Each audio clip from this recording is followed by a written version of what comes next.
আসসালামু আলাইকুম। এটি বাঞ্ছারামপুর মাতুবাড়ি মোড়ে সকালবেলার একটি হাটের দৃশ্য। এখন বাজে সকাল 8টা প্লাস। তো সম্ভবত এটা প্রতিদিন সকালে এরকম হাট জমে থাকে, আমি আসলে শিওর জানি না। তাছাড়া আজকে এমনি তো রবিবার, আজকে সাপ্তাহিক এমনি কি হাট বাজার বসবে এখানে বিশাল বড়।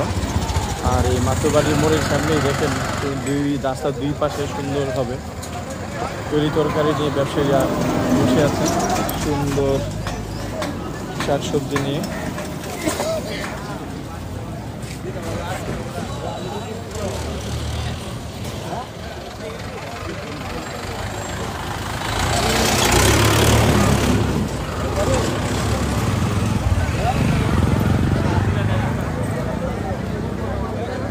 এদিকে দুধ বাজার, আজকে একটু দেখি যে বাঞ্ছারামপুরে দুধ। কাকা আজকে কত করে কেজি চলতেছে কাকা? 70 টাকা। 70 টাকা। তো আজকে বাঞ্ছারামপুরে 70 টাকা করে কেজি চলতেছে দুধের।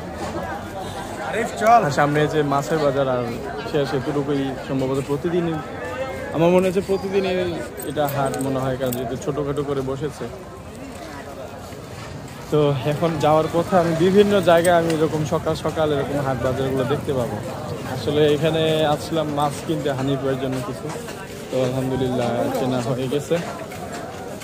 তো একটুখানি লেট হওয়ার কারণে হয়তো আবার কিছু মাছ ছিল ওগুলো পাইনি, ওগুলো শেষ হয়ে গেছে। তো ভিডিওটি এই পর্যন্তই, কেমন লেগেছে কমেন্টে জানাবেন। আসসালামু আলাইকুম।